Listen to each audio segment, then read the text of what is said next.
Boa tarde a todos. Vamos iniciar o segundo dia do minicurso de Fluidodinâmica Computacional, denominado Introdução à Fluidodinâmica Computacional CFD-DEM. O meu nome é Irineu Petri Júnior e eu gostaria primeiramente de agradecer ao professor Lucas pelo convite para estar ministrando esse minicurso de CFD. Gostaria de agradecer também aos dois professores que estão envolvidos nesse minicurso, o professor Dr. Cláudio Roberto Duarte, da Faculdade Federal de Uberlândia, ex-orientador meu, especialista na parte de escoamento de fluidos e fluidodinâmica computacional de diversos equipamentos, certo?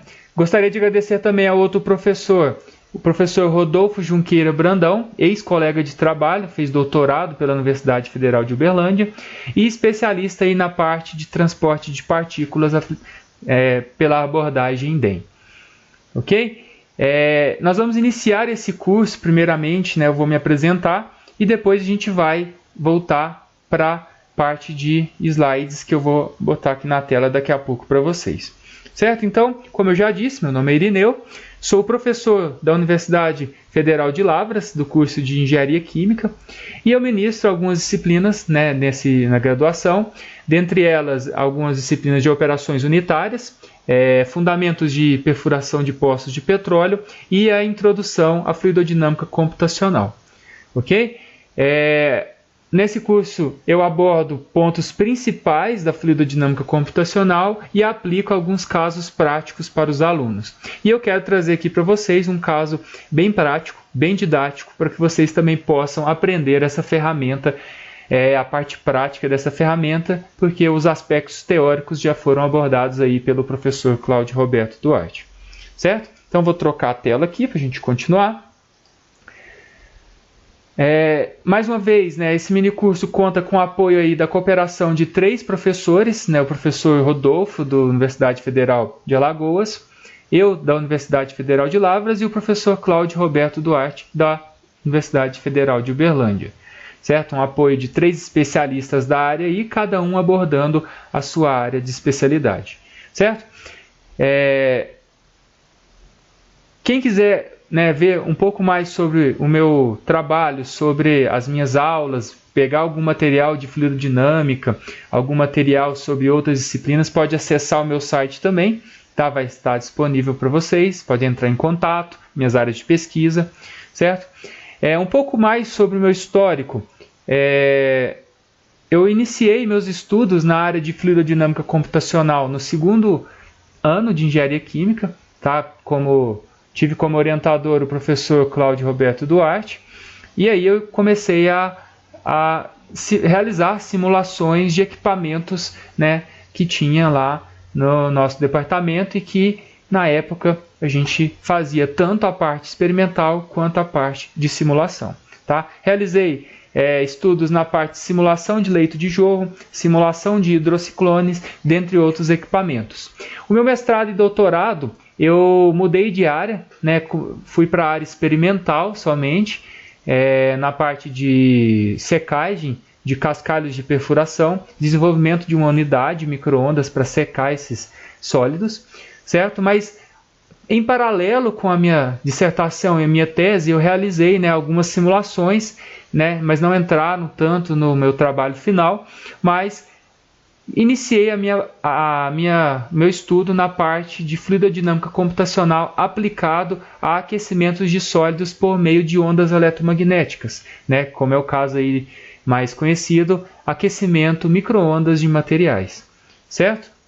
E aí, nos dias atuais, eu como professor da Universidade Federal de Lavras, estou em alguns projetos de fluidodinâmica computacional também, aplicado um pouco mais aí voltado para a área de engenharia de alimentos e alguns projetos na área de engenharia química.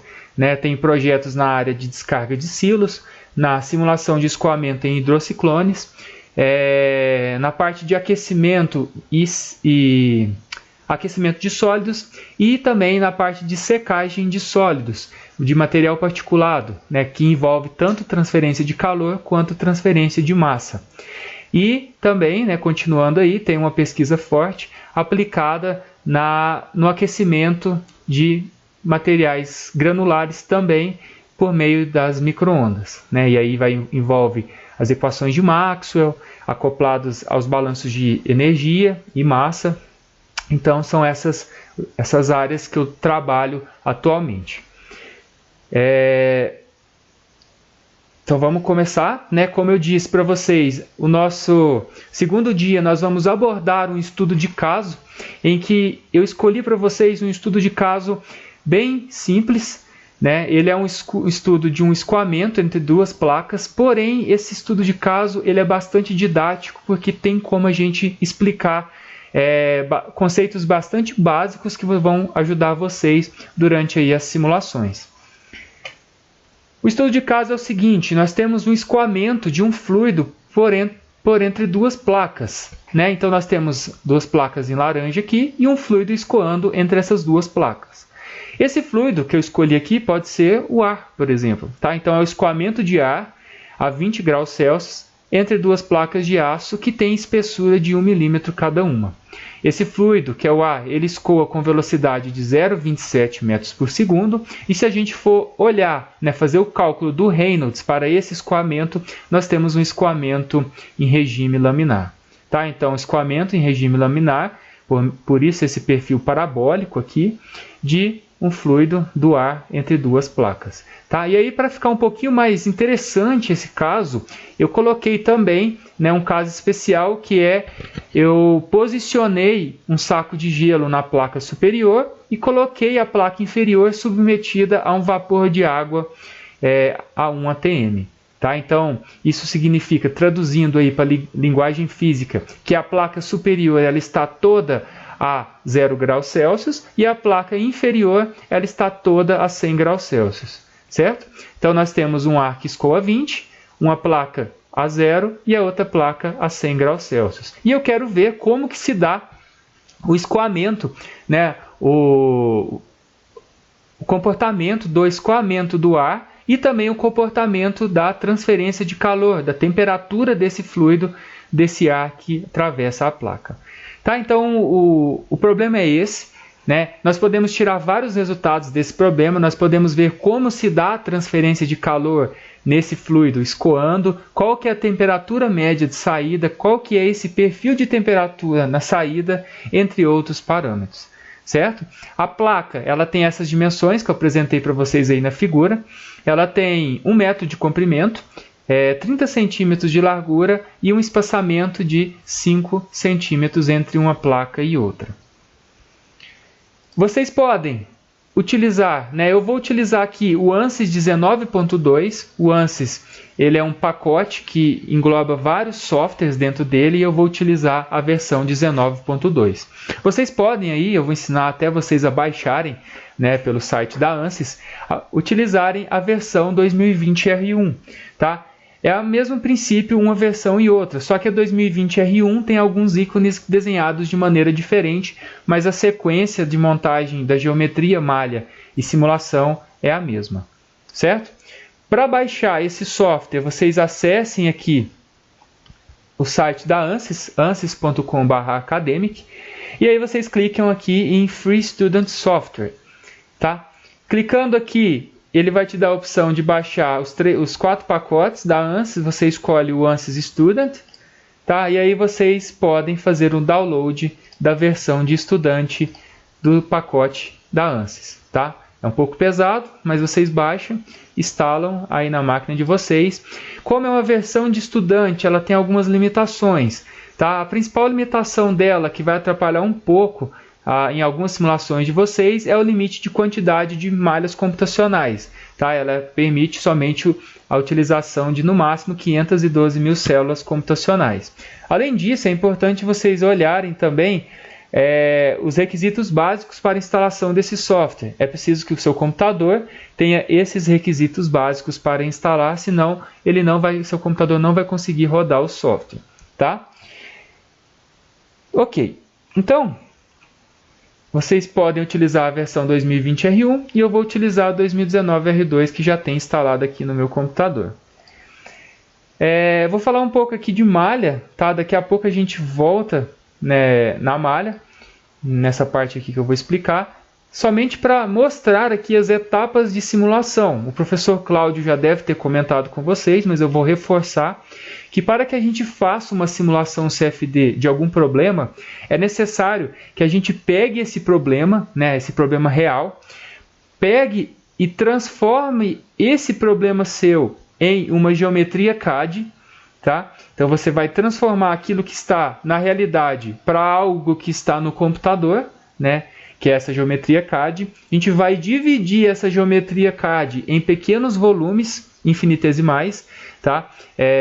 Não tão infinitesimais nesse caso, a gente não consegue discretizar esse problema tão infinitesimal, mas a gente vai dividir em pequenos volumes, e aí a gente vai aplicar o método dos volumes finitos para calcular as equações de conservação. Conservação de momento, calor, e nesse caso, né, vão ser só essas duas.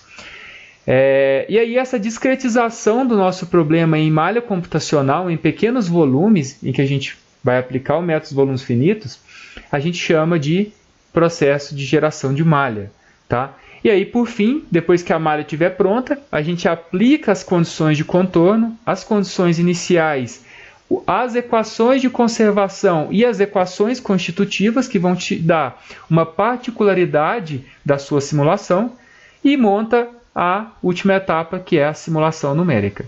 Aí você coloca para simular, né, fazer as interações e quando o problema convergir, você tem os resultados. Então essas são as etapas, passo a passo, que a gente vai ver aqui nesse estudo de caso que eu preparei para vocês. Certo? Primeiro passo, então, nós vamos abrir o software ANSYS por meio desse pacote chamado, desse software chamado Workbench, tá? Que é um pacote que vai carregar todas os outros softwares que tem disponível nesse pacote aqui da ANSYS. Tá? Então o Workbench ele faz um gerenciamento dos softwares. Você tem um software de escoamento de fluidos que pode se comunicar, por exemplo, com um software de deformação de estruturas estáticas. Né? Por exemplo, eu quero simular a deformação de uma ponte de um vento que está ventando muito forte. Então eu acoplo o software de simulação de escoamento de fluidos, né? Que é o vento em escoamento, e de deformação de estruturas, que é a minha ponte, né? Então os resultados desses dois softwares se comunicam e eu posso ver qual que é a deformação da minha ponte com base nesse vento que está escoando. Certo? Então esse software aqui ele faz esse gerenciamento entre um software e outro. Tá? Então nós temos uma lista enorme aqui de softwares, a minha tem um pouco mais porque eu tenho mais alguns pacotes carregados, tá? Mas vamos focar somente em um software que é o que a gente vai ver hoje, que é o software Fluent. Tá? O software Fluent ele pode ser habilitado aqui através desse Fluid Flow Fluent, tá? Que aí nesse caso aqui, se eu clicar duas vezes nele, ele já vai carregar aqui para a minha área de trabalho todos os pacotes que vão se comunicar entre eles. Por exemplo, eu já carreguei a geometria, o pacote que é o software que vai servir para construir a minha geometria, que é o SpaceClaim. Ele já está comunicando com o software que vai discretizar o meu problema em malha computacional, que é o software Meshing, e vai se comunicar com o setup da simulação, que é o software Fluent, certo? E aí vai ter a solução e os resultados também pelo software Fluent. Então, se você clicar duas vezes em cima de Geometry, ele vai carregar aqui o software SpaceClaim. Isso aí você pode fazer com qualquer um desses softwares que está aqui. Né? Você pode carregar ele para a área de trabalho, linkar um software com outro e fazer essa sua simulação comunicando uma coisa com a outra. Nesse caso aqui já foi carregado o software de geometria, malha e o software Fluent, todos no mesmo ícone. Tá? Então essa é a vantagem de utilizar esse Fluid Flow Fluent. Esperar um pouco abrir, eu vou pausar o vídeo aqui para que demora um pouco carregar.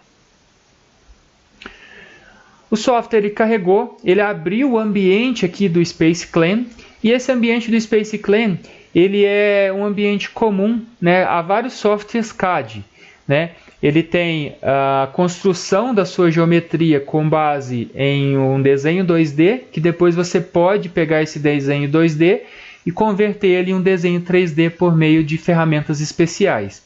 Tá? E aí, para você fazer esse desenho em 2D, você precisa de um plano de referência, certo? Então, a maioria dos softwares de geometria CAD partem desse princípio, certo? Então, aqui nós temos o plano, né, XYZ.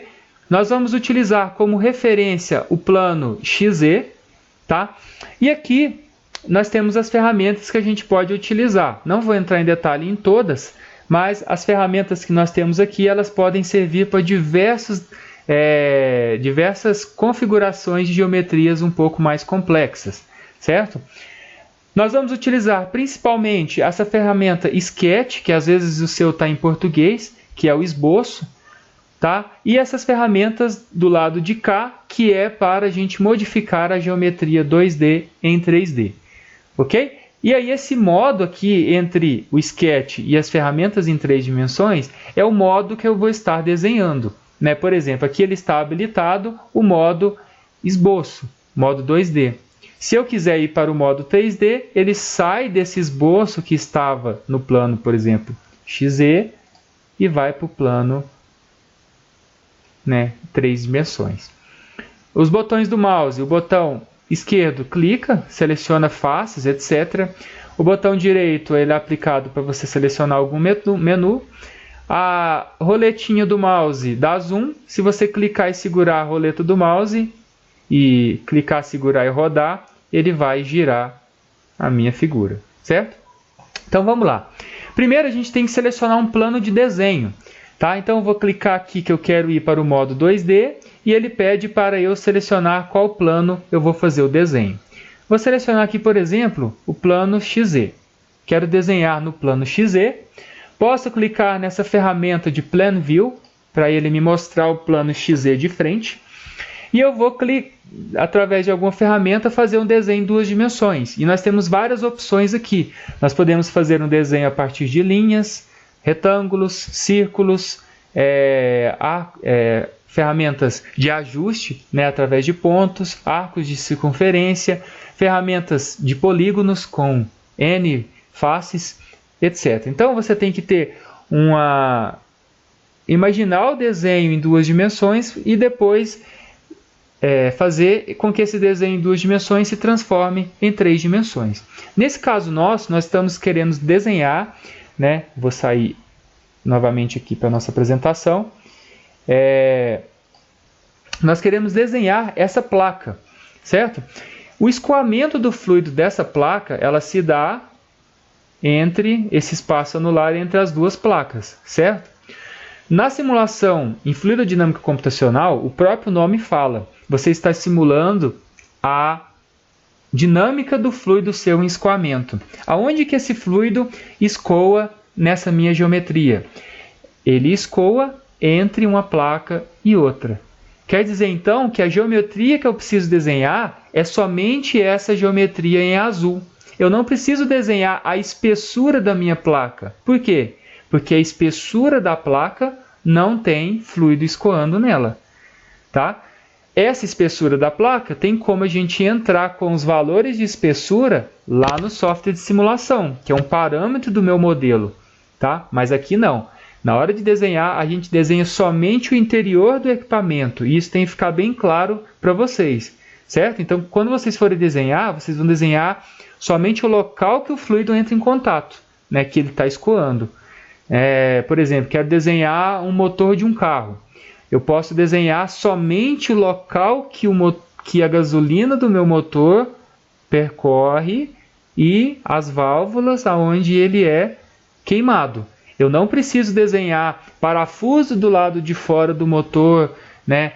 Uma aresta de fora do motor, porque o fluido não escoa naqueles locais.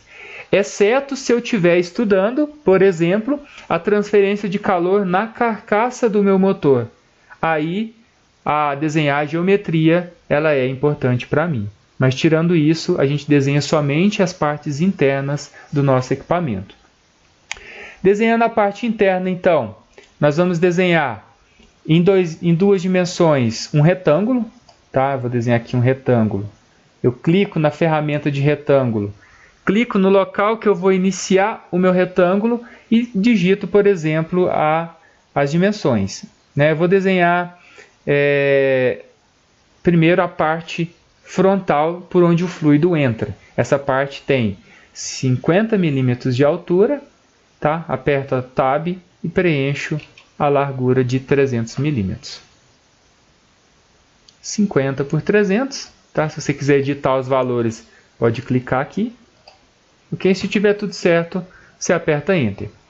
Ok, desenhei em duas dimensões. Agora eu saio do modo 2D e vou para o modo 3D, certo? E aí eu tenho o que no modo 3D?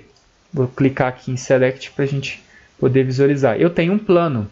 Esse plano, para ela virar um paralelepípedo, o que eu preciso fazer?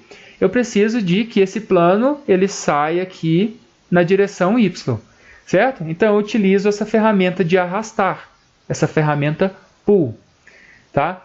Ele pede para eu selecionar uma face, clicar e arrastar essa face. Então eu quero que essa face ela seja arrastada, extrudada nessa direção Y a um valor de 1000 milímetros. Ok? Desenhei a minha placa. Ok? Então o fluido ele vai escoar nessa placa aqui, nessa região anular. Ele vai entrar nessa face, vai escoar, a face de cima vai estar na temperatura de 100 e a face de baixo a 0 graus Celsius, ou vice-versa. Tá? E aí ele vai sair do lado de cá. Então a geometria minha, ela é uma geometria bem fácil de desenhar, não tem tantos detalhes, tá? Mas só foi para a gente ver as ferramentas básicas de construção de geometria. Tá? Outras ferramentas que a gente poderia utilizar em geometrias mais complexas. Por exemplo, eu posso unir, fazer um blend entre uma geometria e outra. Às vezes você tem uma geometria com a seção retangular e outra geometria com a seção circular. Você quer emendar essas duas seções, você combina elas, e aí ela adapta entre uma região circular e uma região retangular. Você pode combinar sólidos, partir sólidos no meio, né? Fazer uma casca, fazer chanfro, fazer arredondamentos de cantos. Você pode também utilizar as ferramentas de padrão linear. Tá? Por exemplo, eu tenho 20 placas dessa. Para eu não precisar desenhar as 20 placas dessa, eu desenho uma e faço um padrão linear dessa placa que eu construí. Falo que a uma determinada distância tem mais 20 placas e assim por diante. Ou posso também utilizar o espelhamento. Por exemplo, eu tenho uma placa e aí outra placa espelhada na frente dela. Né? Então eu uso um espelho em que tudo que está do lado esquerdo do espelho vai ser mostrado para o lado direito. Tá? Entre outras equações, entre outras funções. Como por exemplo, a gente pode fazer diretamente um cilindro, diretamente uma esfera. Posso utilizar uma equação para desenhar uma geometria. É muito útil quando a gente estiver simulando, por exemplo, aerofólios. Né? Os aerofólios eles têm uma equação característica do seu formato, e aí você entra com essa equação característica, e aí ele vai calcular o aerofólio e vai te dar a geometria já diretamente. Ok? Certo. Na parte de construção de geometrias é isso. Né? O último detalhe aqui que eu vou mostrar para vocês é esses menus laterais aqui. Ele vai te dar, por exemplo, nessa aba de estrutura, o seu volume. Isso aqui é importante, porque às vezes você está desenhando o seu sólido e ele não te dá o nome, né, de sólido. Ele te dá um nome de face ou ele te dá um nome de conjunto de faces. Tá? Então, para que ele seja simulável no software, é preciso que você leve para o software um volume. Tá? Não um conjunto de faces. Se você levar um conjunto de faces para o software para ele simular, ele vai fazer uma simulação em 2 dimensões. E no nosso caso aqui, nós estamos simulando em 3 dimensões. Se é 3 dimensões, eu tenho que levar um volume lá para o meu software. Certo? Antes de passar para a próxima etapa, então, eu vou entrar um pouco em detalhes com vocês sobre malha. tá? Que isso é importantíssimo, como a gente discretiza o nosso problema. Ele é muito importante e tem relação direta com o resultado final que a gente obtém, né? Então, o professor Cláudio deve ter falado com vocês aí, a gente discretiza um problema porque nós não conseguimos abordar esse problema de forma analítica. Existem muitas equações diferenciais que não permitem que esse problema seja tratado analiticamente. Tá? Então a gente utiliza métodos numéricos e esse método numérico, que é o método dos volumes finitos, discretiza o problema em pequenos volumes. Esses volumes denominados de malhas computacionais. Ok? Vou voltar aqui para a apresentação. Então eu vou falar um pouco de conceitos básicos de malha, tá? Então eu vou abordar aqui com vocês na aula e eu vou falar diretamente de volume, malha, célula, face, edge ou linha, né? E aí eu quero que vocês entendam o que são essas nomenclaturas, tá? Então vamos supor, né, que esse paralelepípedo ali seja a nossa placa, né? O que nós vamos fazer? Nós vamos fatiar ela em vários pedacinhos. E esses vários pedacinhos, eu vou chamar ela de célula. Cada volume pequenininho que compõe, né, uma parte de toda a minha geometria, ela vai ser chamada de célula. A célula ela é em 3 dimensões e é onde ocorrem os balanços a nível, né, vamos dizer assim, infinitesimal dos meus balanços de energia. E as equações de conservação de energia e momento. Tá? Então, essa pequena célula computacional aqui, eu tenho entrada e saída de momento, entrada e saída de calor, certo? E eu faço os balanços nesse pequeno volume meu, que, juntando o resultado de todas as minhas células computacionais, compõe o resultado do meu equipamento, certo? Cada face dessa minha célula computacional, eu vou chamar ela de face. Tá? E essa face, ela pode ser, nesse caso aqui, ela é um quadrado, né? Porque eu estou com uma célula hexaédrica, mas pode ser também um triângulo, pode ser um hexágono, etc. Assim como eu construí a minha célula computacional. Vai depender da configuração que eu fatiar esse meu problema.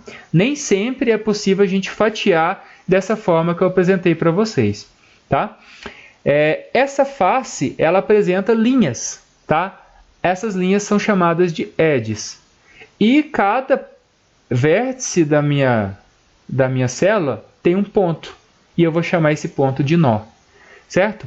Então, o conjunto de 2 nós forma uma linha, o conjunto de, nesse caso aqui, 4 linhas forma a face, e o conjunto de 6 faces forma uma célula, certo?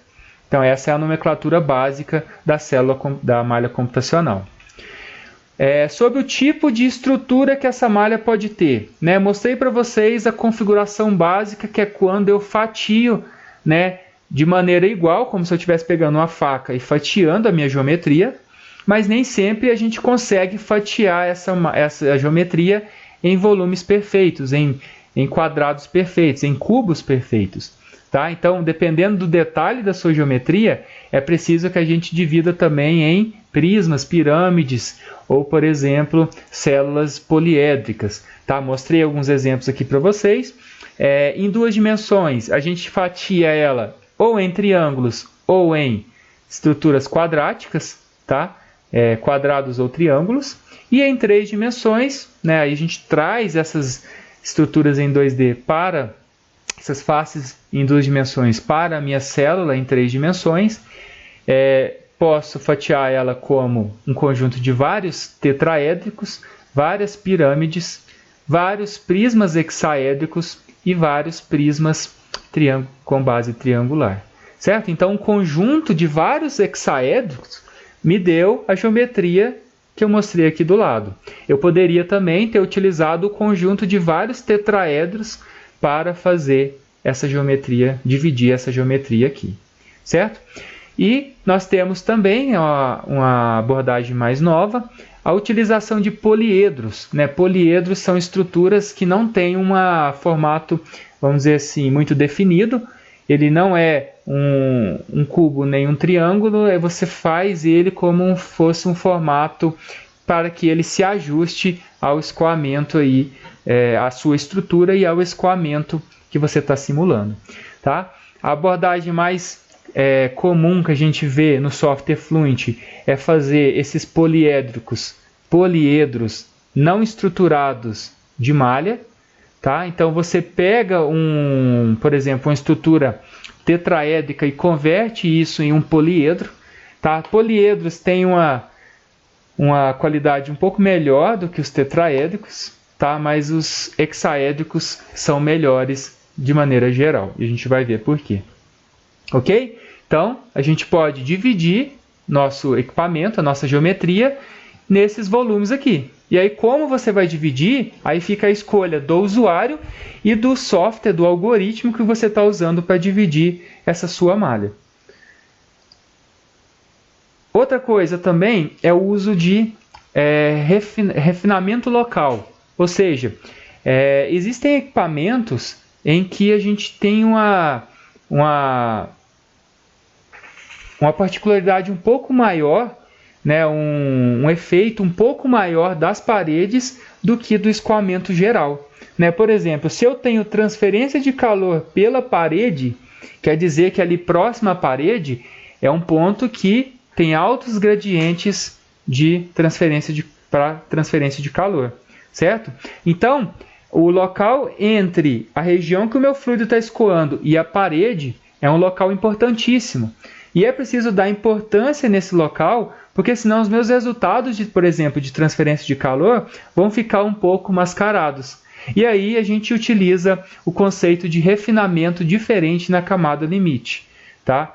Então, por exemplo, o escoamento de fluidos, né? A gente pegar um escoamento, nesse caso aqui, parabólico, tendendo a um escoamento pistonado, nós sabemos, todo mundo sabe, que o escoamento próximo à parede tende a ser a zero. Né? Ou seja, na parede em si a velocidade é zero e ela aumenta conforme a gente vai saindo da parede em direção ao seio do fluido. Certo? Então, na parede, eu tenho que dar uma importância maior, porque aqui tem uma variação de velocidade muito grande. Tá? Então, se eu utilizar uma malha totalmente espaçada, certinha, igual essa daqui, essa malha já é um pouco inadequada. Por quê? Porque entre a minha parede e entre a minha primeira célula que está posicionada na parede e a segunda célula, eu tenho pouca precisão para calcular a velocidade nesse local, certo? Ou seja, um refinamento diferenciado próximo à parede é extremamente adequado nesse caso, que é o conceito de camada limite. Próximo à parede eu refino bem pouquinho, e depois eu vou aumentando o espaçamento, porque nessa região aqui, longe da parede, a minha velocidade é praticamente constante, eu não tenho grandes gradientes aqui. Eu posso utilizar uma malha maior. Ok? Então esse é o conceito de camada limite e ele é extremamente importante quando a gente fizer alguma simulação em que tem a importância da parede é muito grande no seu escoamento. Ok? No nosso caso, nós não vamos usar o conceito de camada limite, tá? Mas por se tratar de um caso bem tranquilo de fazer e pelo fato da nossa malha estar bem refinada, né, de maneira geral. Outra coisa também é a diferença entre a discretização em malhas hexaédricas e tetraédricas. Tá? Vou voltar aqui no slide anterior. Uma malha hexaédrica é quando eu divido todo o meu volume em cubos, né, paralelepípedos, e esses paralelepípedos se encaixam um no outro, então a gente diz que essa malha ela é totalmente hexaédrica. Se não fosse, né, totalmente hexaédrica, eu teria que encaixar alguns volumes triangulares, piramidais, tetraedros, etc. Tá? E aí, como que é o encaixe de um tetraedro no outro? Ele é um encaixe que não segue bonitinho igual os hexaédricos. Né? O encaixe dele é um pouco bagunçado. Nós temos uma pirâmide posicionada perfeitamente na direção do seu escoamento, mas aí a outra pirâmide que encaixar no meu volume, ela já vai ter ele já vai estar posicionado de uma maneira totalmente diferente ao seu escoamento. Então isso tem que ser levado em consideração. A direção do escoamento do seu fluido com relação à posição dos seus volumes, certo? Então por isso que eu coloquei aqui a comparação entre hexaedros e tetraedros. Por exemplo, nós temos aqui, nessa primeira imagem, uma discretização de um domínio que tem somente hexaedros, né? Somente quadradinhos, não está dando para ver direito, mas é só volumes hexaédricos. Possivelmente isso aqui é um sistema bifásico em que eu tenho, por exemplo, vamos supor, água aqui na parte de baixo, vermelha, porque a gente vai sempre utilizar essa escala em simulações CFD, sempre que é vermelho é o maior valor e azul o menor valor. Se eu estou mostrando para vocês um contorno de fração volumétrica de água, quer dizer que eu tenho 100% de água aqui, né, e próximo de 0% de água aqui. Tá? Ou poderia ser o escoamento, ou poderia ser qualquer coisa. Vamos supor esse caso mais simples. O que vai acontecer? Se o meu escoamento ele está se dando aqui e as minhas células hexaédricas estão posicionadas perfeitamente na direção do escoamento do meu fluido, eu tenho, né, ali na interface entre o ar e a água um comportamento bem coerente com o experimental, certo? Mas, por exemplo, se o meu sistema ele está todo dividido em malhas tetraédricas ou triangulares, tá? Na interface entre o ar e a água, eu vou ter células posicionadas não somente na direção de escoamento do fluido, mas células posicionadas em todas as direções. O que isso vai fazer? Isso vai prejudicar a precisão de passagem de informação de uma célula para outra, né? Então, malhas feitas totalmente tetraédricas ou triangulares, elas costumam ter, né, uma maior influência no cálculo dos resultados da solução do seu problema, da sua simulação. Ela tem uma influência maior do que quando comparados com as malhas hexaédricas, em que eu tenho os hexaedros todos posicionados na direção de escoamento do fluido. Certo? Então, observação: sempre que forem fazer malhas, tentem fechar elas hexaedras e os hexaedros posicionados na direção de escoamento do fluido. Então esse é o princípio básico de construção de malhas. Não é sempre que dá para fechar hexaédrica. Você pode utilizar malhas tetraédricas, mas com cautela e também analisando essas questões que eu expliquei para vocês aqui hoje. Qualidade de malha a gente vai ver daqui a pouco, tá? Vamos voltar lá para o nosso problema. Fiz a geometria, volto lá para o Workbench, tá? E agora eu clico 2 vezes aqui. Então, como a minha geometria está pronta, ele colocou um sinal de OK. Venho aqui para a malha. Clico 2 vezes na malha, ele vai abrir o software Meshing, que é o software Meshing que vai fazer a malha computacional. O software abriu. Nós temos aqui a geometria carregada e é um software diferente nesse caso, porque ele vai fazer somente a malha, ele já não trabalha com geometria aqui dentro. Tá? Se eu quiser fazer qualquer alteração na minha geometria, eu tenho que voltar no software SpaceClaim, que até está aberto aqui, e eu faço a alteração que eu necessito e ele reconhece e carrega novamente a minha geometria. O software Meshing da versão 19.2 para 2020 R1, ele mudou um pouco. Os menus aqui no 19.2 é um pouco bagunçado, mas na versão 2020 R1 ele já é bastante didático de mexer. Tá? Não vou explicar esses menus aqui na parte de cima, porque vocês têm uma versão nova. Vou explicar somente o que é comum aqui. O que é comum e o que a gente sempre vai trabalhar é com o menu que está aqui do lado esquerdo. Nesse menu, ele me dá a opção, ele falou que carregou uma geometria. Lembra que eu chamei de Solid lá dentro do SpaceClaim? Então ele carregou, ele me mostrou aqui, carregou a geometria.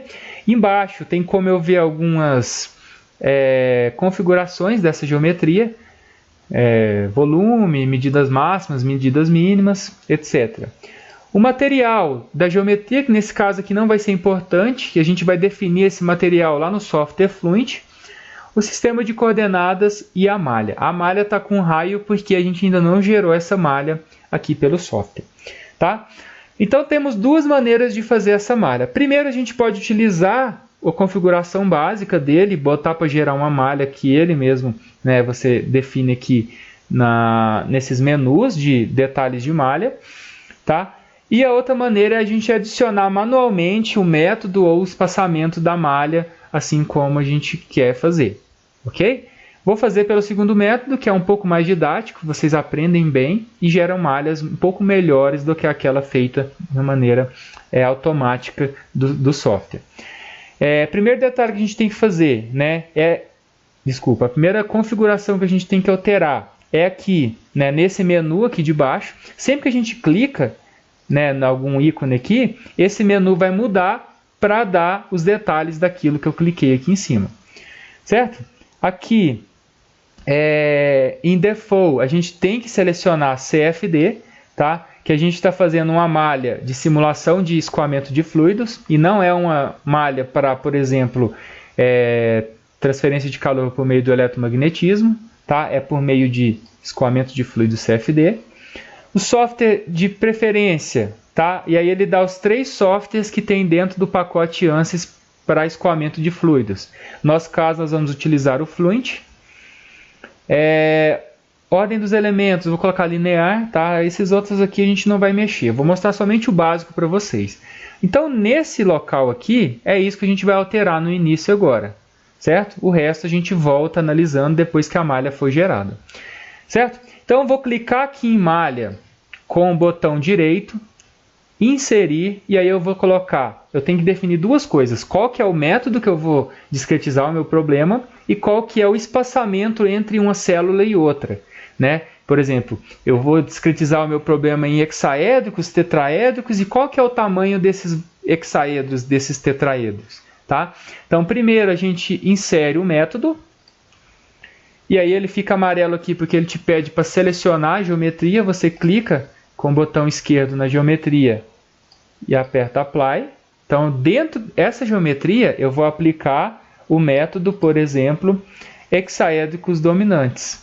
Por quê? Porque eu quero que ele force a minha geometria a gerar somente hexaedros quando der. Quando não der, ele pode, por exemplo, gerar elementos triangulares, certo? Então, para a gente obter uma malha de boa qualidade. Segundo, clica no botão direito, inserir sizing, que é o espaçamento. Seleciono o volume, apply, e aí eu coloco o element size, né? O espaçamento entre um elemento e outro, isso aqui em metros. Tá? Então vamos colocar que ele vai me dar um elemento a cada 5 milímetros. Tá? Então a cada 5 milímetros ele vai fazer um elemento de 5 milímetros e assim por diante. Pronto. Para você definir sua malha na configuração mais básica, é isso. Existem outras configurações, mas de maneira geral, para o algoritmo entender que você quer uma malha hexaédrica de tamanho de 5 milímetros cada uma, é isso que a gente tem que fazer. Tá? Clica com o botão direito em malha e põe para gerar a malha. Ele vai, através do algoritmo, olhar para a sua geometria e para suas configurações de malha e vai tentar alocar uma malha nessa geometria que você está dando para ele, certo? Alguns outros softwares, né, a gente pode ter que fornecer mais informações, né? Tem outras abordagens. O software mesh a gente utiliza só isso aqui, tá? Vamos esperar ele carregar a malha. Ele faz vários cálculos. Ele gerou a malha, né? Como a gente pode ver aqui, totalmente hexaédrica. Meus volumes eles são todos hexaedros perfeitos, né? Que são cubos. Vou dar um zoom aqui, tá vendo? Um cubinho. E aí a gente tem que analisar agora a qualidade da minha malha, né? Essa malha, aparentemente, ela está boa, né? Totalmente hexaédrica, mas se a gente for dar um zoom aqui, por exemplo, nós temos aqui na própria face aqui, um exemplo de local que não foi gerado um hexaedro perfeito, tá vendo? Ele tentou fechá-la totalmente hexaédrica, mas chegou um certo momento em que ele precisou de fazer um elemento triangular, possivelmente uma célula tetraédrica, certo? Então, para a gente analisar se essa malha, mesmo com esses defeitinhos, ela está boa, tá? A gente vai partir para a parte de análise de qualidade de malha. E aí eu vou voltar para vocês aqui para apresentação. Qualidade de malha. Tá? Nós temos vários quesitos para verificar a qualidade da malha. Um deles, a razão de aspecto. A razão de aspecto é a razão entre a maior e a menor aresta do elemento. Tá? Então, por exemplo, se eu tenho uma razão de aspecto igual a 1, quer dizer que no triângulo que eu fiz, ou o quadrado que eu fiz, ele tem todos os cantos com medidas iguais. Ou seja, eu estou me aproximando da idealidade de um volume de controle, certo? Então, se a minha razão de aspecto ela está muito próxima de 1, quer dizer que eu tenho quadrados ou triângulos perfeitos, elementos tetraédricos ou hexaédricos perfeitos. Se eu me afasto de 1, ou seja, essa razão aumenta, quer dizer que existe pelo menos uma das faces da minha malha computacional que ela é diferente das demais, certo? Então, por exemplo, se minha malha está muito esticada, quer dizer que eu tenho um triângulo aqui que tem uma aresta que é muito maior do que essa daqui. Então, me deu uma razão de aspecto muito longe de 1. Mesma coisa, razão de aspecto para o elemento quadrático. Essa aresta aqui é muito maior do que essa. É uma malha boa? Não. Por quê? Porque o escoamento do meu fluido que se dá neste local, pode ser que neste local aqui já não seja o mesmo escoamento. Tá? Por exemplo, aqui o que entra nesse local vai sair aqui, certo? O que nessa outra malha com a razão de aspecto alta, o que entra nesse local pode ser que não seja o que está saindo aqui. Tá? Nós temos influência, por exemplo, de um fluido que vem nessa direção. Como a minha malha é muito esticada, ela não pega as flutuações pontuais em pequenos espaçamentos. Entenderam? Então, quanto mais a minha razão de aspecto é próxima de 1, mais próximo de um volume perfeito, menos esticada é a minha malha. Se ela está menos esticada, quer dizer que ela vai pegar flutuações locais com maior precisão. Certo? Nessa malha aqui super esticada, ela vai pegar somente a flutuação, né? Aliás, ela vai pegar a flutuação de vários pontos aqui e vai jogar isso para uma célula só, o que pode me dar um erro de discretização no meu método numérico. Outro mecanismo para medir qualidade de malha é o skewness. Também tem a ver um pouco com essa parte de esticar a célula, mas é uma outra abordagem. Ela não pega a dimensão maior e a menor da minha malha computacional. Ela vai pegar aqui o ponto central de um volume, aliás, de uma face, e comparar com o ponto central de outra face. Se tiver muito deformado, vai ter um skewness muito grande. Se não tiver nada deformado, ou seja, se esse ângulo aqui ele for igual a 0, quer dizer que a minha malha se aproxima de um volume ideal. Né? Por exemplo, essa face ligando com essa face, se ela for um hexágono perfeito, esse ângulo vai ser igual a 0, vai estar totalmente conectada. Mas se ela estiver esticada, esse ângulo vai ser diferente de 0. Tá? Então, o skewness, quanto mais próximo de 0, melhor. Quanto mais longe de 0, e o máximo que ele pode chegar é igual a 1, eu tenho uma malha completamente esticada, e malhas completamente esticadas amortecem, suavizam, né, os gradientes locais, o que pode me dar uma imprecisão numérica. Tá? Então, por exemplo, nessa malha com alto skewness aqui, o que acontece nesse ponto pode ser, não necessariamente é igual ao que acontece nesse ponto. Tá? Então, essa malha teria que ser suavizar o skewness ou ter que partir ela em volumes um pouco menores. A outra é a razão jacobiana, tá? E aí tem várias abordagens com relação à matriz jacobiana. Essa razão jacobiana ela é interessante porque às vezes alguns softwares que vão discretizar sua malha, eles discretizam a malha e formam elementos desse tipo aqui. Né? Nesse caso aqui, o meu skewness não está ruim, né? Eu não tenho malhas muito esticadas, a minha razão de aspecto também não está muito ruim, porém eu tenho coisas que são incoerentes fisicamente, né? Por exemplo, nesse caso aqui, a minha razão jacobiana mostrou que eu tenho um arqueamento desse volume meu hexaédrico, o que distanciou o valor da minha razão jacobiana perfeita, né, à medida que ela foi piorando. Tá? Então a razão jacobiana ela pega essas imperfeições de malhas hexaédricas, tetraédricas, né? A gente tem aqui, por exemplo, uma barriguinha aqui de das laterais da minha célula. Ou também, por exemplo, ele quis formar um elemento quadrático, só que uma das arestas do meu elemento não está tão quadrático, né? Então, isso que era para ser um quadrado, na verdade, se formou um triângulo. E quanto mais longe do elemento quadrático, pior. E aí ele aumenta a razão jacobiana, tá? Essa última que eu expliquei aqui, ela é diferente da abordagem para elementos triangulares. Por quê? Porque um elemento triangular ele tem 3 arestas, né? 1, 2, 3. Nesse caso aqui, ele é um elemento triangular, mas tem 4 arestas. Tá? E essa aresta a mais aqui, ele significa dizer que tem escoamento nessa face, que não necessariamente é o mesmo escoamento nessa face aqui. Tá? Aqui não. O escoamento nessa face ele é igual em toda a extensão da minha face. Certo? Então isso causa uma imprecisão gigantesca. Razão jacobiana, quanto mais próxima de 1, melhor.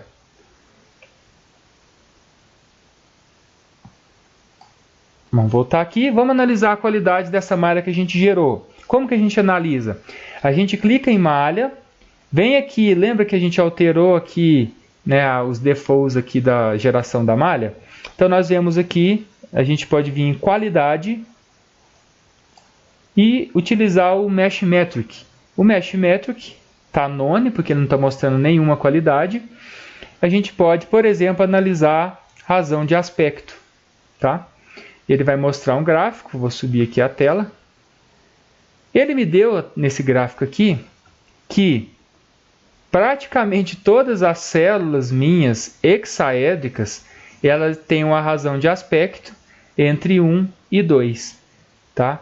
Então, ele me mostra que a minha malha realmente ela está muito boa, porque eu tenho elementos nessa malha que são hexágonos perfeitos, porque está muito próximo de 1. Tá? Isso é um resultado gráfico. Ele gerou também malhas tetraédricas, tá? Malhas tetraédricas com bases triangulares e malhas piramidais. Se eu clicar, por exemplo, em cima dessa barra, ele vai me mostrar aqui somente as malhas que têm essa razão de aspecto elevada. Tá? Se eu clicar, por exemplo, aqui não está dando para ver por questão de zoom. Tá, mas vou clicar numa malha bem ruim aqui. Vamos ver se ele vai deixar aqui. Aqui. Cliquei nessa razão de aspecto ruim aqui, entre 2 e 3. Ele me deu aqui aonde que está localizado essa malha que está ruim. Vamos pegar aqui agora e vamos fazer uma outra malha. Tá? Primeiro vou dar um zoom aqui só para vocês verem que essa malha nossa ela tem um formato muito ruim, né? Essa malha ela não está se aproximando nem de um hexágono nem de um triângulo. Está bem esticada, o que pode dar um problema local na minha malha, na minha simulação, certo? Então vamos lá, vamos mudar o método. Ao invés de utilizar a minha malha hexaédrica dominante, vamos aplicar aqui uma malha tetraédrica. Vamos gerar a malha.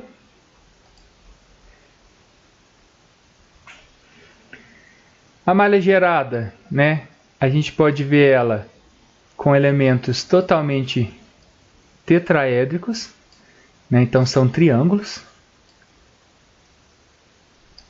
A gente vê que tem alguns triângulos que não estão tão perfeitos, mas vocês podem ver o encaixe aqui, que esse encaixe ele não está um encaixe muito bom, né? Se a direção de propagação do meu calor é de cima para baixo, tem células que vão estar bastante inclinadas com relação à direção de propagação da transferência de calor. E o momento nosso entra na placa por essa extremidade aqui e vai ter células que vão estar inclinadas em outra direção com relação ao escoamento de fluidos. Vamos analisar a qualidade, né? Vamos aqui.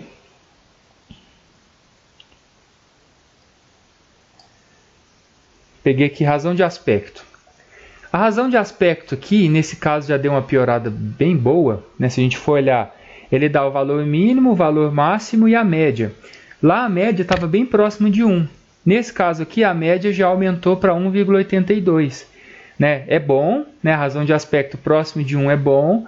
É melhor do que essa de 10 ali, que a gente tem uma célula ali que está com a razão de aspecto de 10. Mas essa malha ficou um pouco com a qualidade mais inferior do que a hexaédrica.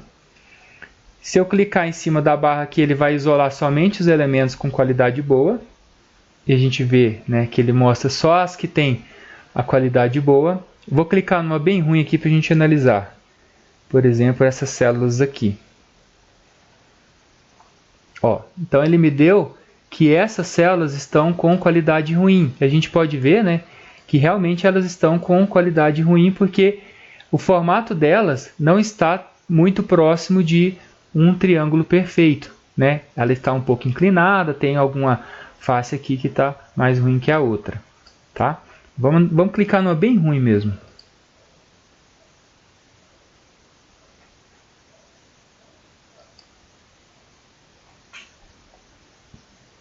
Essas daqui. A gente percebe, analisando essa malha que está ruim, que ela é um triângulo totalmente chato, né? Que pode gerar, ele está muito longe da idealidade, que pode gerar erros locais na minha malha. Isso pode também fazer com que meu problema diverja, né? Apresente uma solução totalmente o oposto daquilo que a gente espera experimentalmente, tá?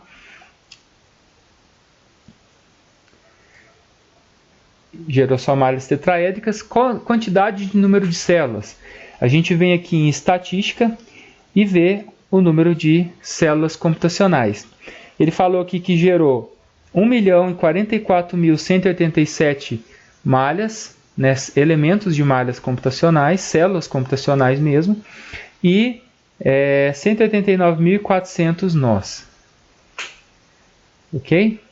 Essa malha não está boa, tá? Vamos voltar para aquela configuração de malha hexaédrica. Vocês podem testar aí na casa de vocês os outros tipos de malhas, tá? Mas vamos utilizar essa hexaédrica dominante para os nossos cálculos. Retornamos então aqui para a malha que deu certo, né? Ela tem uma qualidade boa, exceto nesses pontos aqui. A gente vai relevar isso. Outra coisa também, né? Vocês podem analisar aqui razão de aspecto, skewness. Também vamos analisar o skewness dessa malha.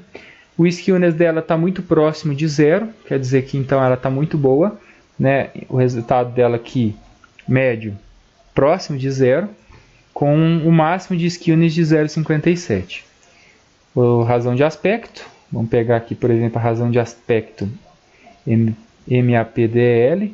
Razão de aspecto, a maioria das células estão muito próximas de 1 e as outras células chega aqui no máximo a 1,96. Então está uma malha muito boa para ser utilizada, né? Exceto nesse ponto aqui, mas tomara que não dê problema na hora de convergir o nosso sistema. Vou reduzir aqui. Vamos ver quantas células gerou. A malha anterior tinha gerado mais de 1 milhão de células, né? Então a gente teria que reduzir. A gente mexeria aqui no body sizing, mas como essa daqui é elementos hexaédricos, normalmente gera menos células com o mesmo espaçamento. Gerou aqui uma malha de 118 mil células, então está uma malha relativamente razoável. Tá? Como que eu sei que a malha está boa? Né? Então, para que a gente tenha ciência se a malha está boa ou não, é preciso que a pessoa tenha um domínio na área de fluidodinâmica computacional, ou realize um teste de independência de malha. O que é o teste de independência de malha? É preciso que essa malha computacional minha gerada, que esses volumes de controle sejam pequenos o suficiente para que o resultado numérico que eu gere, ele seja próximo ou exatamente o valor analítico, que é o valor exato, né, do meu sistema. Então, quanto menor, quanto mais infinitesimal a minha malha for, mais eu vou me aproximar vou aproximar o resultado numérico do resultado analítico. Tá? Por isso que quando a gente vai aplicar as integrais, a gente fala que é um limite de x tendendo a zero, ou seja, é um limite do tamanho da malha tendendo a zero. Então não tem como a gente ter uma malha infinitesimal, mas a gente pode ter uma malha pequena o suficiente para o resultado, o erro de discretização não afetar no resultado final do meu sistema, ou não afetar significativamente nos resultados do meu sistema. Certo? Então, como que realiza o teste de independência de malha? Primeira coisa, antes de você realizar uma simulação, você tem que avaliar a influência da sua malha no resultado final que você quer. Por exemplo, nessa malha minha eu posso testar, por exemplo, a influência do tamanho da minha malha com relação à temperatura de saída. Vai chegar um certo ponto em que eu vou refinando a minha malha, fazendo elementos cada vez menores, só que isso não vai influenciar na temperatura de saída do meu fluido. Ou seja, eu não preciso de refinar muito a minha malha. Basta que eu refine até naquele momento em que não começou a afetar o meu resultado final. Tá? Então esse é o teste de dependência de malha. Eu testo uma malha com elementos grandes, refino a malha e testo, refino novamente e testo, e vou fazendo isso e comparo o meu resultado final. O resultado final parou de ter influência com relação à minha malha, então aí é o número de células ideal que eu posso utilizar. Um exemplo, não dá para ver direito, mas é o número de elementos, né, dados em milhões pelo resultado de pressão estática.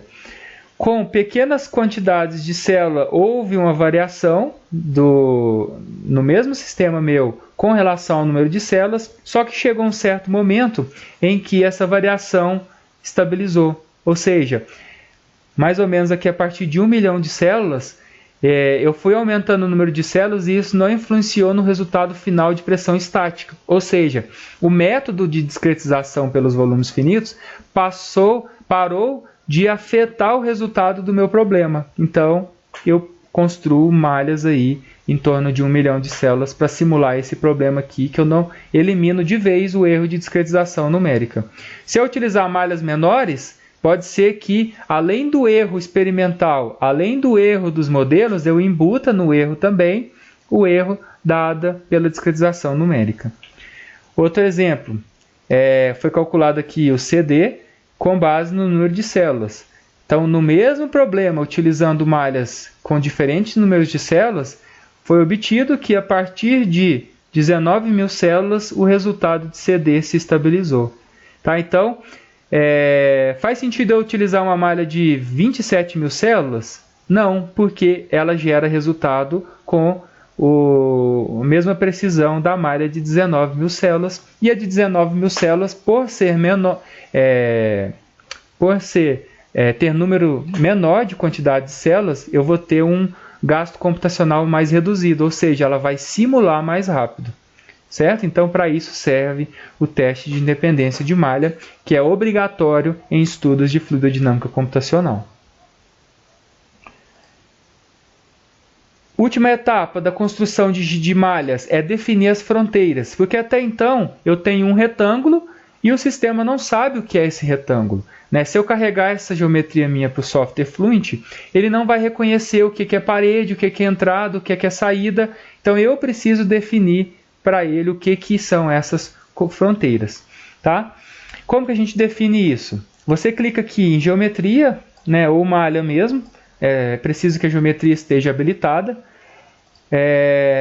Venho aqui em cima, nesses menuzinhos aqui, e clico para selecionar a face.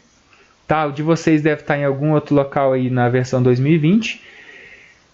E vai estar habilitado para eu selecionar a face. Tá? É só isso que vocês precisam habilitar. Selecionei, por exemplo, essa face, clico com o botão direito e ponho criar seleção nomeada. E aí agora sim eu defino que aqui é entrada do meu sistema.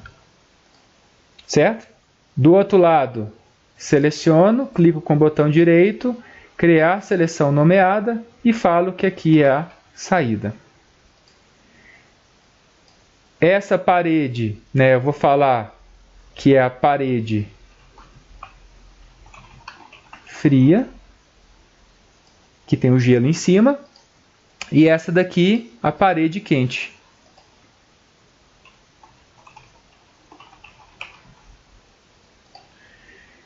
Faltou alguma? Faltou. Essas duas faces aqui.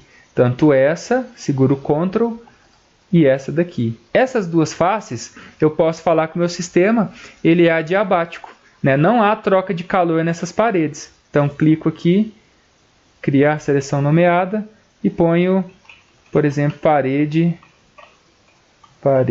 laterais.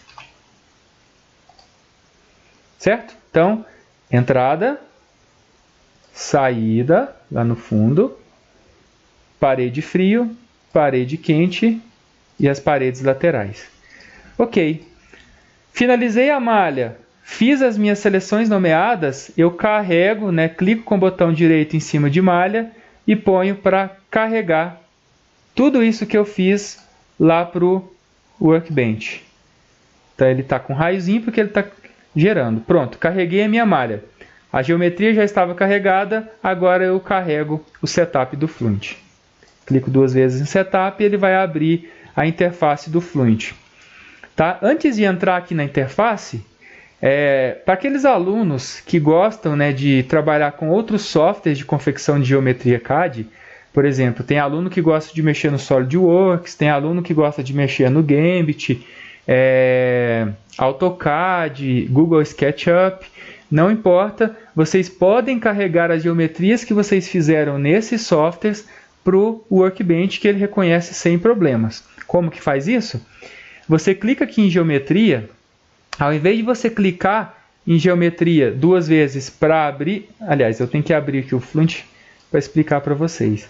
Mas, inicialmente, antes de vocês clicarem duas vezes em geometria para carregar o Space Claim, vocês clicam com o botão direito e põem importar. E aí vocês importam a geometria de qualquer software, dependendo da extensão que esse software salva. Ok? Vou abrir em paralelo. Tá? Então eu vou dividir o meu processo em 8 processadores.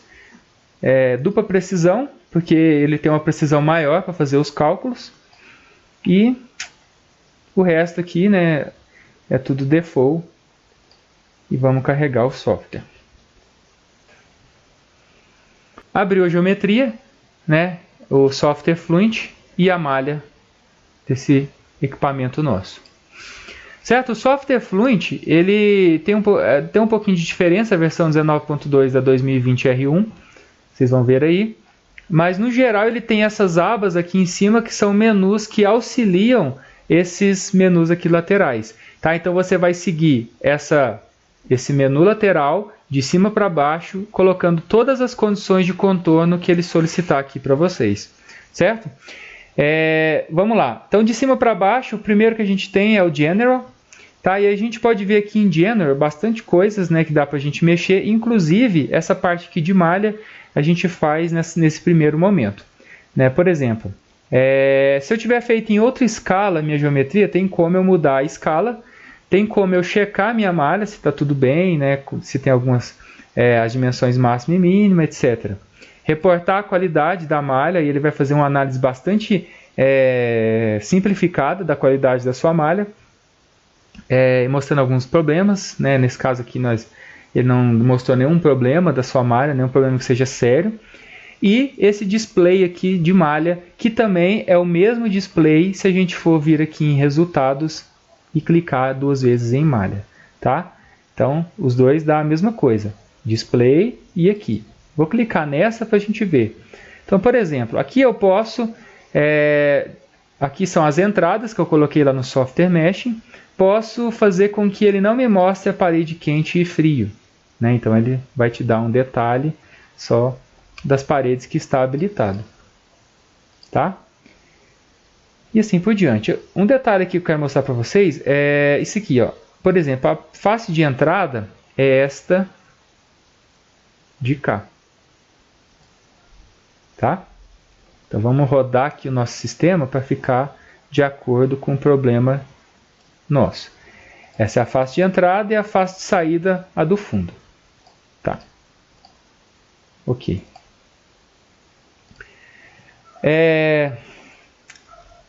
Resolvedor baseado na pressão, tá? A gente vai utilizar o acoplamento pressão-velocidade. O número de Mach aqui é menor que 0,3. Formulação de velocidade absoluta.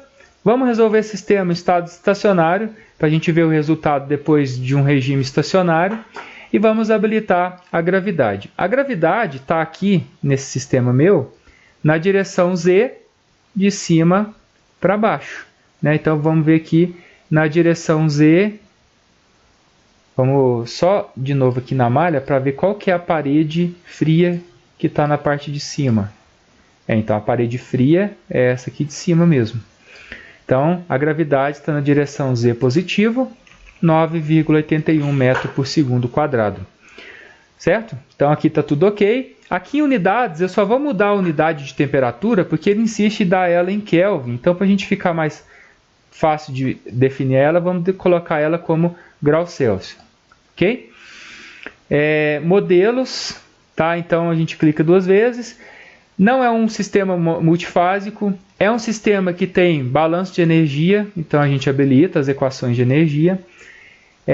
Turbulência, na verdade é laminar, né? Mas se eu quisesse trocar, eu teria disponível aqui vários modelos de turbulência, tá? Desde os mais simples até os mais avançados, né? As equações RANS de 7 equações, etc. Então é laminar, tá? Se vocês calcularem na mão vai dar laminar.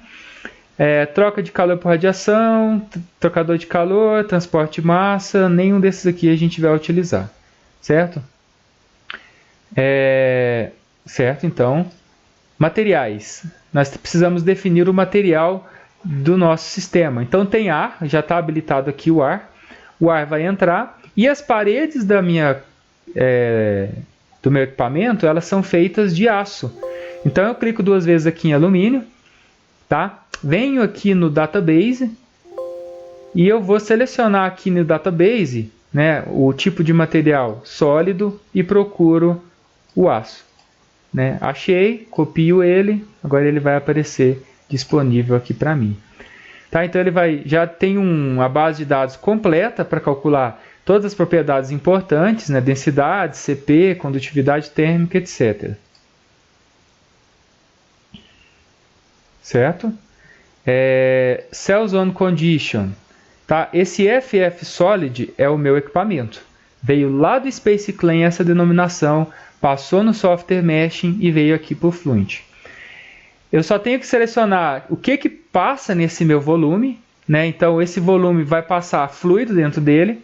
Se fosse um problema puramente condutivo com um sólido, eu poderia selecionar aqui que era um sólido. E aí não teria escoamento de fluido, seria uma transferência de calor em um sólido rígido. Tá? Mas é um fluido.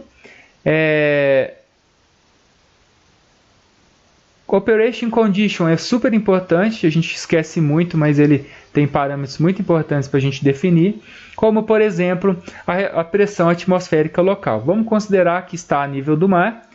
Referência da localização de pressão, isso aqui tem a ver com os cálculos que ele faz durante as interações. Então, se eu especifico que algum local do equipamento tem uma referência de pressão, isso vai facilitar com que os cálculos sejam feitos.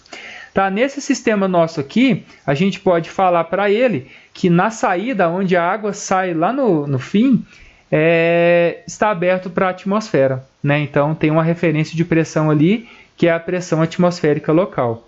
Então, vamos rodar o equipamento aqui.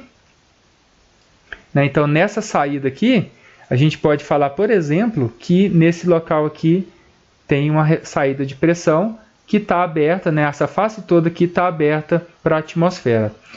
Cliquei com o botão direito, ele me mostra as informações. Tá? Então, essa aqui, ele falou que é a face chamada saída, né? E Para que ele me dê mais informações do que isso, eu venho aqui em Viewing e ponho que o meu mouse, que o botão direito é uma sonda e que ele me dê uma longa descrição. Então, na hora que eu clicar aqui novamente, ele vai me dar, além do nome, ele vai me dar as posições X, Y, Z do local que eu cliquei. Tá? Então, eu preencho com essas informações.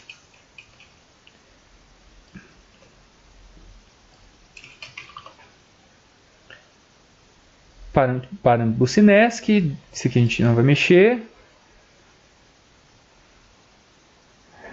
Ok, próximo, condições de contorno. Esses nomes, lembra que a gente pôs lá no Meshing. Na entrada, né, aqui tudo ele está definindo como interior ou parede, porque a gente ainda não definiu que a entrada é uma entrada ainda. Ele está falando que esse nome entrada que a gente pôs, ele é uma parede. Tá? Então a gente vem aqui em entrada e muda o tipo. Não é parede, na verdade, eu vou definir uma condição de entrada de velocidade. Então, eu coloco aqui Velocity Inlet, a minha entrada, que, se eu não me engano, é 0,27, né?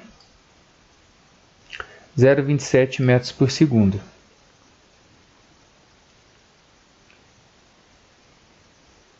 A velocidade de 0,27 metros por segundo. Tá? Normal a entrada, então quer dizer que a face de entrada vai ter uma direção normal a 0,27 metros por segundo. Isso para o momento. Condição de contorno para balanço de energia é a temperatura de entrada. Lá no sistema falou que o ar entra a 20 graus Celsius. O interior, ele é o interior mesmo, tá? É as células que estão no interior do equipamento. Parede frio, eu tenho que definir, né? Ela é um tipo parede, e eu tenho que definir que parede é essa. Ela é uma parede estática, condição de não deslizamentos, né? Velocidade igual a zero na parede. Para o momento está ok. Para o balanço de energia, essa parede ela vai estar submetida a uma temperatura constante de 0 graus Celsius, que é o gelo posicionado lá em cima. Ela tem uma espessura, e aqui a gente já começa a preencher a espessura da parede, que é importante para os fenômenos condutivos na parede. Não precisou da gente desenhar a espessura da parede no software SpaceClaim. Isso é um parâmetro que a gente define no próprio software Fluent. Tá? Então a gente desenha só a parte interior do equipamento. E ela tem 1 milímetro de espessura. Não tem geração de calor e o material dela é o aço.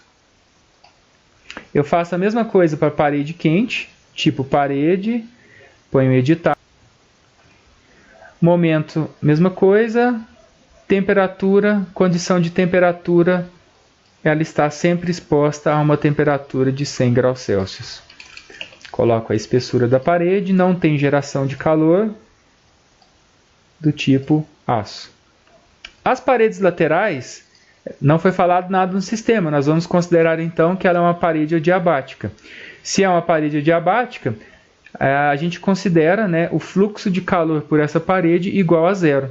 Né? Então aqui em thermal a gente considera que tem um fluxo de calor igual a zero. Espessura de 1 milímetro feita de aço. Isso é uma condição de parede adiabática. A minha saída, tá? Eu falei para vocês, ele define como parede, mas não é a parede, é uma saída de fluido. Se é uma saída de fluido, nesse caso, eu posso falar que ela está aberta para a atmosfera local. Então eu coloco aqui Pressure Outlet, que é quando eu tenho alguma saída que está aberta para o meio externo. Aqui no Pressure Outlet a gente define quase nada, tá? Então ele vai falar, por exemplo, Gauge Pressure. O que é o Gauge Pressure? É a diferença de pressão daquela face com relação à pressão que você definiu lá atrás, de 101.325. Tá? Então, como está aberto para a atmosfera, aquele 101.325 é a própria pressão de saída do meu sistema, porque está aberto para a atmosfera local. Então, é igual a zero, não tem nenhuma diferença de pressão. Na parte térmica, a gente define o Backflow Total Temperature. O que é isso? É um caso, né, uma condição de contorno caso haja backflow, ou seja, fluxo ao contrário de fluido. sei lá, por algum motivo, ao invés de sair fluido por aquela parede, por aquela saída, ele entrou fluido, né? Sei lá, às vezes teve uma pressão negativa dentro do sistema, o ar atmosférico que estava do lado de fora resolveu entrar para dentro, né? Isso é a condição de backflow. Não foi feito para isso. Aquela condição, aquela parede que eu selecionei ali, que chamei de saída, ela é uma condição de saída de fluido para a atmosfera. Mas pode ser que durante os cálculos haja nesse backflow de fluido e ele me pede qual que é a temperatura. Como é um fluido, um ar que é atmosférico, né, o ar, as condições normais, a gente vai definir também como 20 graus Celsius. Tá? Lembrando, não é a temperatura de saída do fluido. Isso aqui é uma temperatura caso haja backflow de fluido de fora para dentro do meu sistema. Tá? Nesse caso aqui não vai usar. Qualquer valor que você colocar aqui não vai influenciar no resultado final, porque não existe o backflow nesse sistema. Malha dinâmica, nossa malha é estática, tá? Nosso equipamento não se move. Referência de valores, isso aqui é para outros resultados, mas a gente vai deixar os valores padrões. Agora a gente entra nos métodos numéricos, né? O método dos volumes finitos, ele pede para a gente quais são os métodos de discretização que a gente quer. Né? E aí, avaliando aqui, né, isso aqui também a gente pega, ou vocês fazem testes e compara com o experimental, ou vocês pegam alguma referência, né, e utiliza, né, dependendo se a referência for o mesmo sistema que você está simulando. Eu tive que fazer um teste, né, e comparar eficiência de simulação, resultado final, etc. E eu cheguei nas seguintes constatações. Modelo para acoplamento pressão-velocidade, a gente vai utilizar o mais simples mesmo, que é o Simple. Discretização especial, a gente vai utilizar esse aqui mesmo, o Least Square Cell. Discretização espacial da pressão, nós vamos utilizar um método standard, pelo fato dele gerar o mesmo resultado dos demais e ser mais rápido e mais indicado para esse tipo de escoamento. Discretização espacial do momento, primeira ordem, o Upwind, e da energia, o método Quick. Tá? O método Quick ele gera resultados bem bons para a energia. No geral, o balanço de energia converge rápido com relação ao balanço de momento. Tá? Controle. Aí a gente vai mexer nos métodos de relaxação. Tá? Isso aqui é tudo da teoria dos métodos volumes finitos. A gente vai deixar a condição default, que ela é bastante indicada nesse caso nosso. Relatórios, nós não vamos pegar. Monitors. A gente vai monitorar os resíduos. Tá? Então, nós vamos definir aqui que o meu problema vai convergir para o estado estacionário quando o valor de uma interação com outra estiver abaixo de 10 a menos 5. Tá? E aí a gente considera que o problema convergiu. Então, vamos colocar 10 a menos 5 para todos os parâmetros aqui, tanto de momento quanto de energia. Relatório de arquivos também não. Inicialização. Nós vamos inicializar pelo método híbrido, tá? Ele mais rápido para esse caso nosso aqui. Ele vai fazer uma pré-inicialização, uma pré-interação dos parâmetros. E a gente vai botar para simular. Número de interações. E aí você coloca o número grande aqui, sei lá, 1 milhão. E aí ele vai simular 1 milhão, só que quando ele chegar naqueles resíduos que você definiu, ele já vai parar de convergir, porque não faz sentido mais continuar com as interações. Tá? Por isso que eu coloco sempre um número grande, o suficiente para que ele alcance o resíduo que eu coloquei lá. Certo? A nossa simulação está montada. Definir modelos, definir equações constitutivas, definir também os parâmetros meus de condição de contorno para o meu sistema. Eu falei que tinha uma parede a 100 e outra parede a 0, o fluido entrava a 20, a saída estava aberta para a atmosfera. Utilizei os métodos de discretização por volumes finitos já indicados para o nosso problema, inicializei o problema, ou seja, todas as células do meu problema têm um valor agora, a entrada tem entrada de ar a 20 graus Celsius e 0,27 metros por segundo, as paredes estão todas com velocidade igual a 0 e a saída tem pressão da atmosfera local.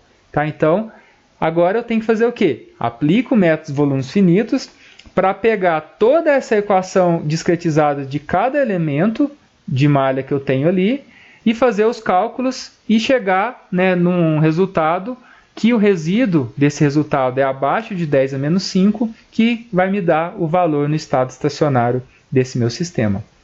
Vou botar para simular. Quando eu coloco para simular, ele salva o modelo, tá? Caso aconteça algum erro, alguma coisa durante a simulação, ele tem um backup disso já salvo no sistema, e ele vai mostrar ali para a gente, né, por meio dessa janela aqui, o gráfico de resíduo, né, que é aquele valor da interação anterior com a interação atual, a diferença desses valores, né? Então o resíduo a gente vai ver que começa alto e vai caindo, e aí quando ele cair para um valor de menor que 10 a menos 5, quer dizer que a minha simulação convergiu. Eu vou pausar. Quando esse valor de resíduo chegar, eu retorno. A simulação terminou. A gente pode ver aqui, né, o resíduo da continuidade atingiu, né, ele foi o mais problemático aqui. Ele atingiu 10 a menos 5. O da velocidade também. Os resíduos da energia já atingiram quase 10 a menos 10 aqui. Então, com relação à energia, esse sistema convergiu com valores ótimos, bem ótimos. Não gastou, né, todas as interações. Se a gente for ver aqui, gastou 151 interações das 1 milhão que eu coloquei. O sistema convergiu até rápido. Vamos analisar agora os resultados. Tá? Os resultados que a gente pode ver aqui, né, e a gente vem agora aqui de cima para baixo, continua. Resultados, a gente já viu a malha. Contornos, vamos ver aqui os contornos. Vamos ver aqui, por exemplo, temperatura das paredes. Nesse caso aqui, das paredes. Então, aqui ele mostrou, né, tem uma parede, e aí está aquela escala que eu mostrei para vocês. Vermelho é o maior valor, em direção ao azul para o menor valor. O menor valor é 0, o maior é 100. Então, tem uma parede a 0, a outra parede a 50, né? E o fluido ele entra aqui, né, na temperatura de 20 graus Celsius. Tá? Para a gente analisar melhor as temperaturas no interior do equipamento, é preciso que a gente corte o equipamento, né? Vamos traçar um plano cortando ele no meio. Para traçar esse plano e cortar no meio, a gente vem nessa primeira aba aqui, superfície, e cria um plano. Aí a gente vai criar um plano com base em 3 pontos, tá? Só que normalmente o Fluent ele coloca para você aqui 3 pontos que vão cortar exatamente o seu equipamento no meio, tá? Então vamos criar aqui e vamos ver se realmente ele cortou o equipamento no meio. Então eu quero contornos de temperatura nesse plano que ele me deu aqui, certo? Cortou meu equipamento exatamente no meio, tá? Então eu tenho aqui um plano. E tem como eu ver agora a velocidade, perfil de temperatura.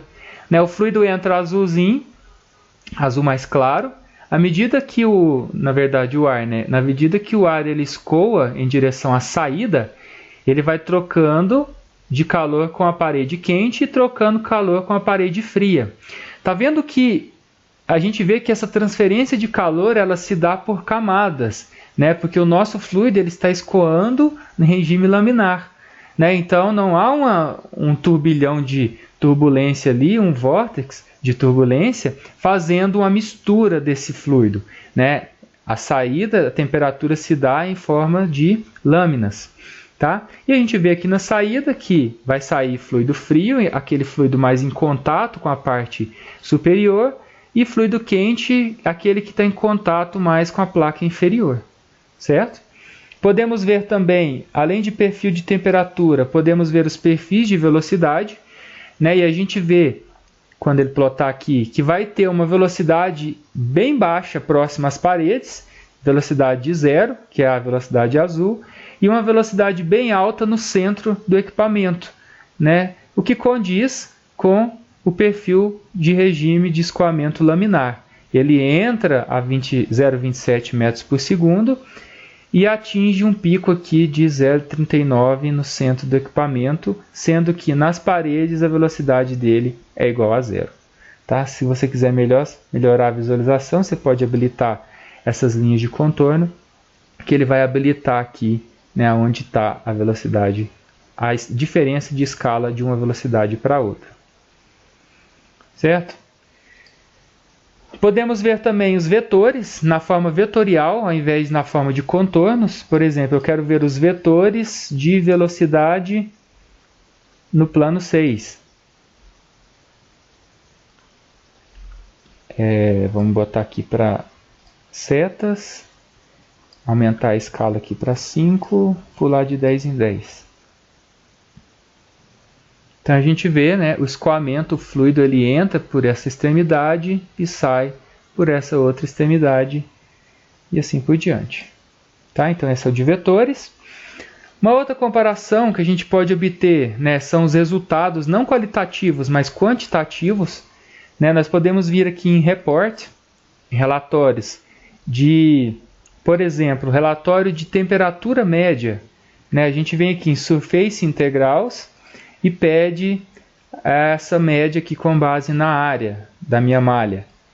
Né? Então vamos lá, eu quero ver a velocidade média de entrada e de saída.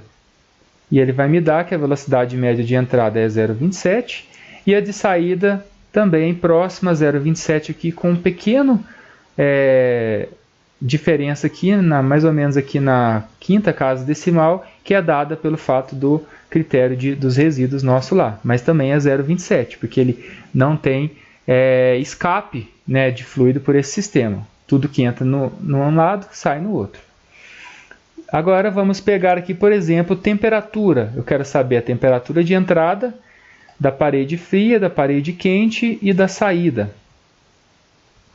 Ele falou que está entrando a uma temperatura de 20 graus Celsius, a parede fria está aproximadamente a 0, a parede quente está aproximadamente a 100 e o fluido sai a 32,34 graus Celsius.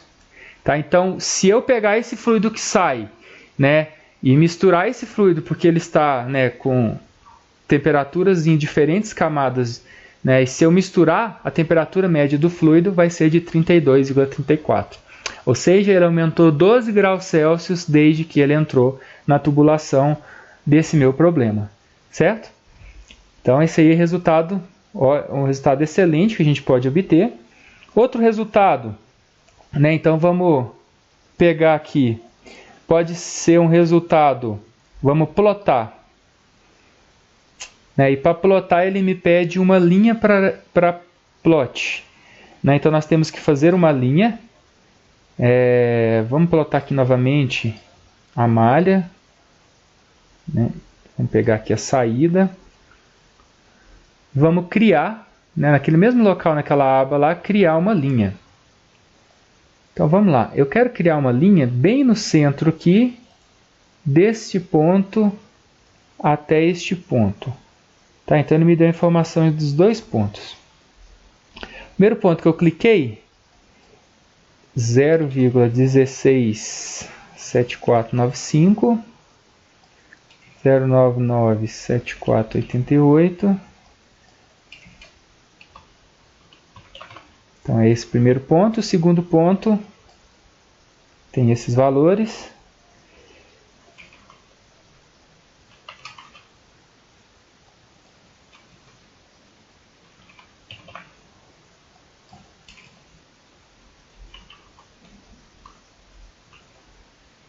Vou criar essa linha. Para conferir, vamos plotar ela, linha 7.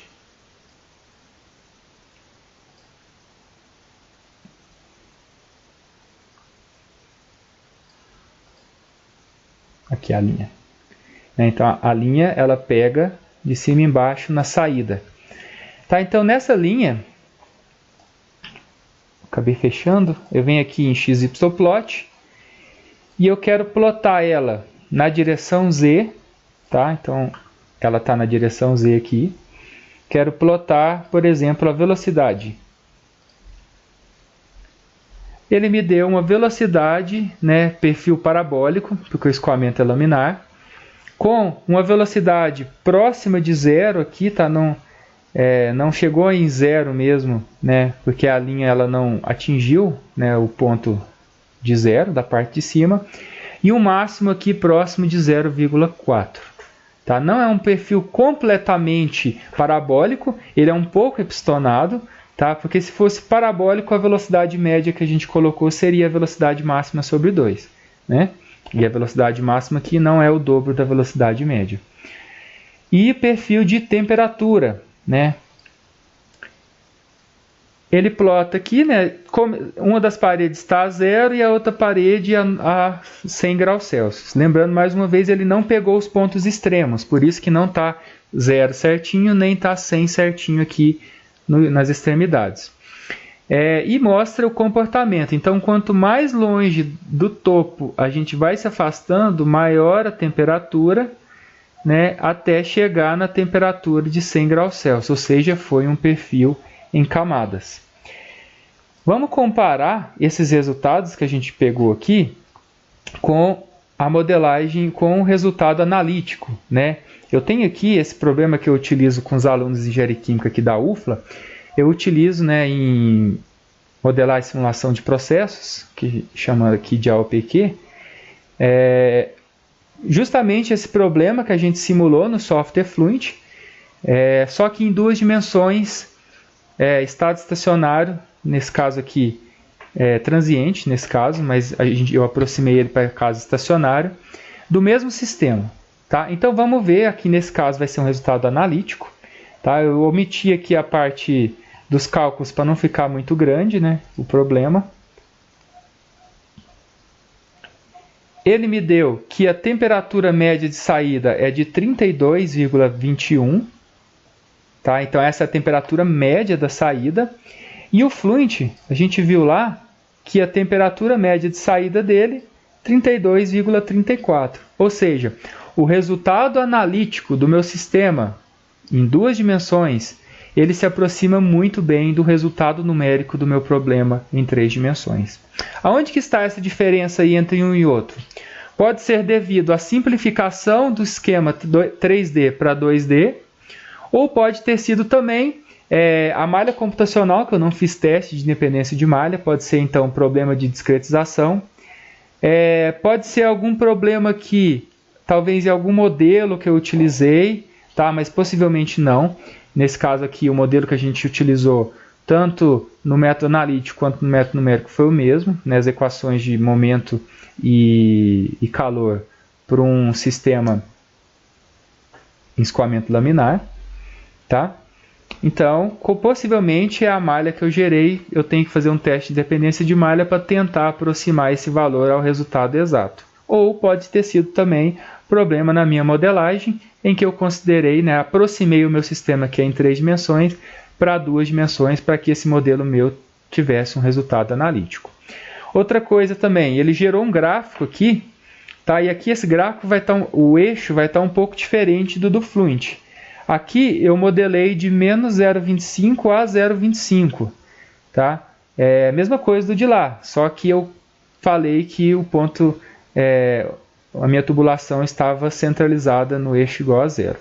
Tá? Então vamos ver aqui, vamos botar play, simulei em regime transiente, mas com o tempo se aproximando de infinito. Então, nós temos uma temperatura de 100 e a temperatura de 0, e o fluido, à medida que ele vai escoando, ele vai atingindo, né, valores intermediários. Então, esse perfil de temperatura aqui, né, ao longo do comprimento, né, da altura da minha placa, ele é bastante semelhante a esse aqui que a gente obteve numericamente. Então, modelo validado, malha talvez não, né? Teria que ter feito um teste de dependência de malha, mas o resultado se aproximou bem do real. Ok? Então é isso, pessoal. É um problema bem básico esse que eu abordei com vocês, mas eu gostaria que vocês pusessem na cabeça que não é só problemas tão básicos que o software resolve.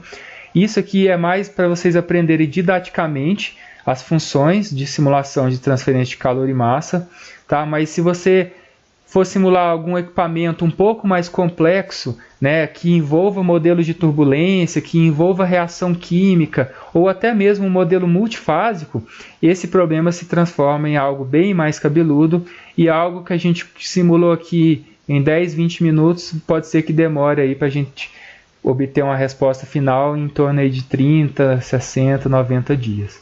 Ou até mais, dependendo do computador ou do modelo que você está utilizando. Tá? Então, no geral, modelos multifásicos, né, tem duas abordagens, a euleriana e a lagrangiana. Dependendo do modelo que você da abordagem que você está utilizando, do quantidade de partículas, da interação entre essas partículas, esse problema fica bastante pesado.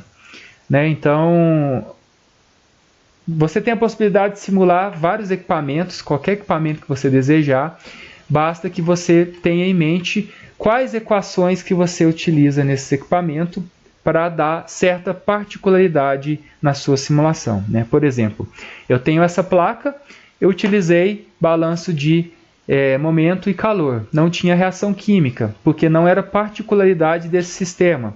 Mas se houvesse reação química, teria como eu inserir uma equação a mais.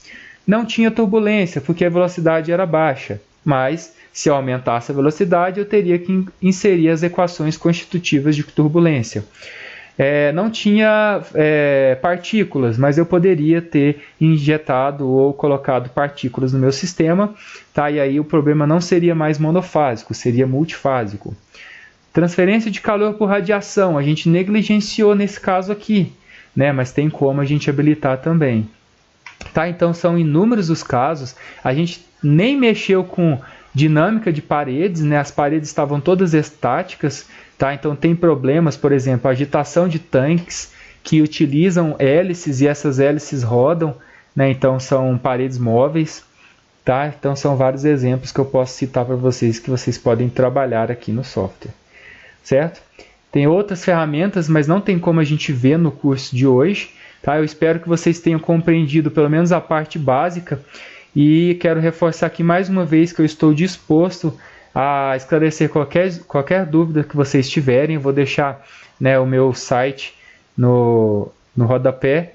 Vocês podem acessar lá no site, vocês podem baixar materiais de fluidodinâmica, vocês podem ver as minhas linhas de pesquisa, podem entrar em contato comigo, tá? É www.irineupetri.com e estou aberto para questões que vocês tiverem, tá? Se vocês quiserem trabalhar nessa área, sempre que precisar de alguma ajuda, pode contar comigo, entrando em contato aí pelo e-mail, certo? Agradeço a todos, né? Então, dando continuidade, nós vamos assistir às outras palestras aí dos dois outros professores. Espero que vocês aprendam bastante com eles. São professores de referência nacional na área de fluidodinâmica computacional. E boa sorte e fiquem em casa.